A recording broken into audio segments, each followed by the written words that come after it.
colleagues from the Philippines Partnership for Sustainable Agriculture and the Department of Agriculture, co-presenters and participants, a blessed morning to all.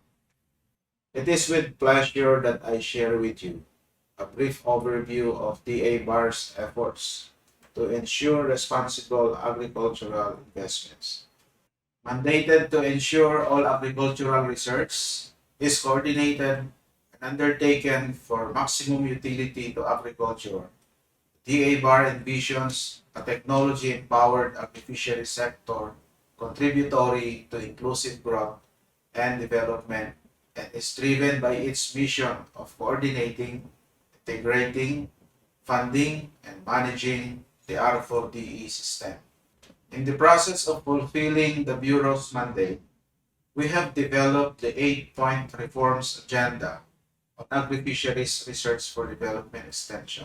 This includes the crafting of a long-term R4DE vision for the agri and fishery sector, accompanied by a strengthened R4DE system and a strategically formulated R4DE agenda.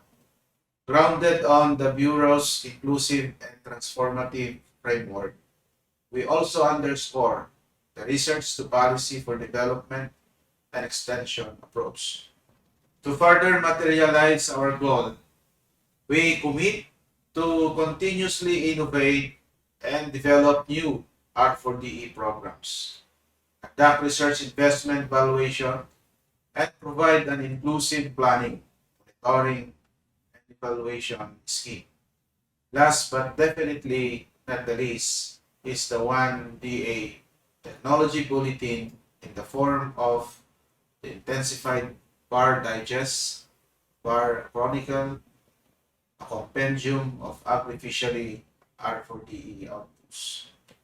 Highlighting the goal to transform research outputs and outcomes to policies for development and extension. The Bureau's inclusive and transformative R4DE framework serves as the overall foundation in crafting and implementing strategies and programs to scale technologies through our various programs, activities, and projects. Anchored to the 1DA pillars of modernization, consolidation, industrialization, and professionalization, the framework highlights our R4D strategies and clustered programs, which are Better, Grow, Angat, and Big Keys, all contributing to technology development, enhanced participatory approach and livelihood uplifting and prosperity, technology commercialization support, and technology business incubation, and strategies that pursue human resource development, R4D, facilities upgrading, and RRDEN support. To ensure the efficient delivery, access, and utilization of these strategies, DA BAR conducts strategic planning, strategic communication, to translate R4D outputs into digestible forms for the public and results-based monitoring and evaluation across all these clustered programs. These R4DE strategies and programs aims to produce outputs and outcomes that can increase innovative and adaptive technologies, empower agri-fishery enterprises, and strengthen the R4DE system for technology-empowered agriculture and fisheries sector, contributory to inclusive growth and ultimately to the DA's vision of masaganang ani at mataas kita. The agency operates through the sharing of knowledge and technologies with other national research and development system for agriculture and fisheries institutions.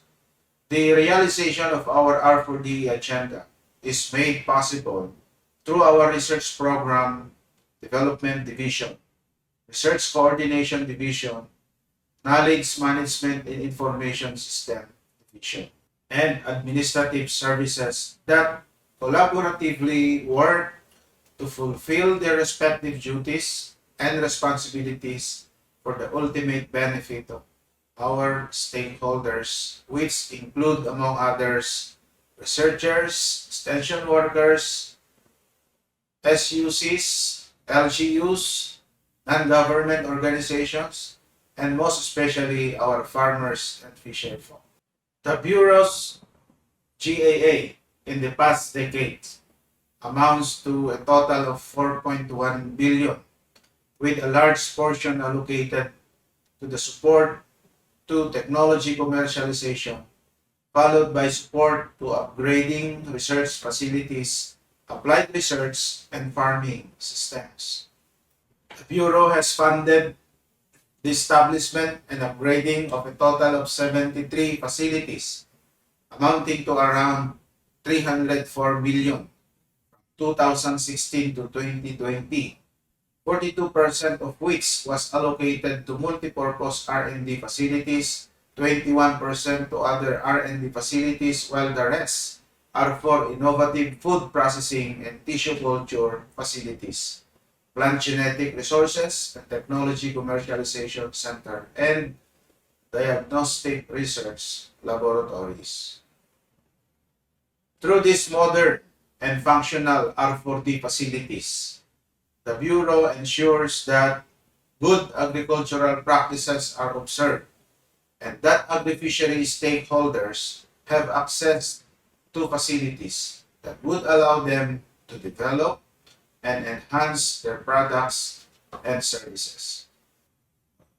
The support we extend to our partners goes beyond financial aspects, but covers technical and even administrative support. We at the DA Bar recognize the need to empower our stakeholders and invest in further enhancing their capacities. This way, we promote an enabling environment underlining significant impacts gained through the adoption of responsible agricultural practices. Thank you and a pleasant morning to all.